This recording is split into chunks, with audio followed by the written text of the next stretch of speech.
James sunpha paka Isu Krista minin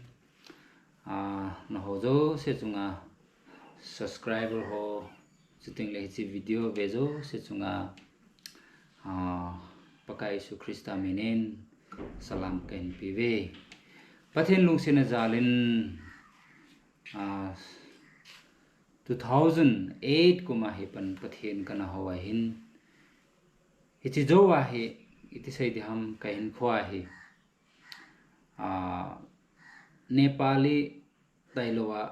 namdang chidang jatdang te pawa he ei pawa thado kuki pawa he la kana sa masapen la chu tu ni hi ka sa ding hin hichi chu ka cross lampi ka jot lai hin tin chi la hi envis nelalen sa la chu kan sa ding hin hichi hi kumsom le kum nga masanga hi kumsom le kumli ve masanga hi hichi la hi kana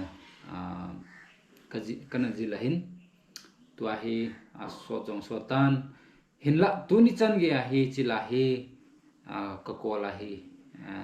gingna lai jing tuilang homa hi pathian thu chuting le emi ho ebi te howina hi howin kaya ka chi ting le hi chila jong howin khaleni ya he kana sa kha ahin hi chila he tuni hi kan sa ding ahin kan sa khele so pite ho ne ne he thim pi win lang kan sa ding he mawan ni khwa jong sa theina dinga jong na hon jong taunan nan gel di dingin kan ti me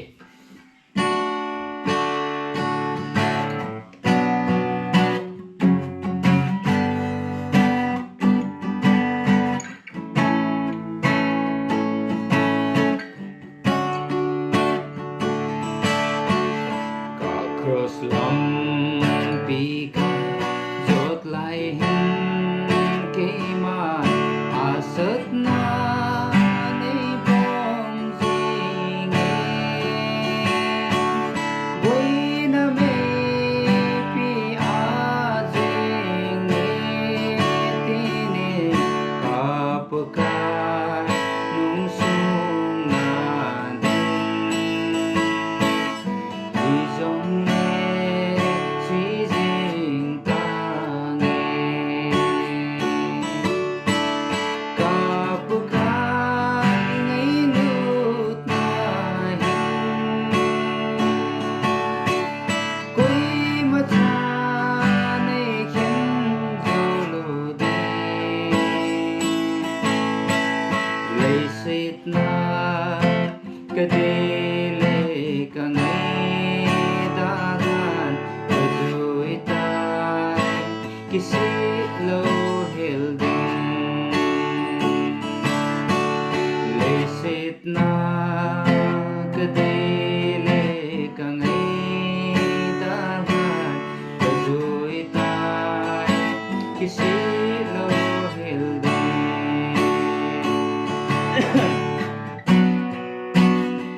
lam pi ka jot lai hin ke man ling le khao có bơ ke ding thủy no phai sam lim jong ka jo ding hun ni ge ka to de jong ne chi jing ta nghe ka po kai ngây lu ta कोई मचा ने खिन जो लो दे ले सेत ना कदे ले कंगई दादान कजोई ताई किसी लो हिल दे ले सेत ना कदे ले कंगई दादान कजोई ताई किसी लो हिल दे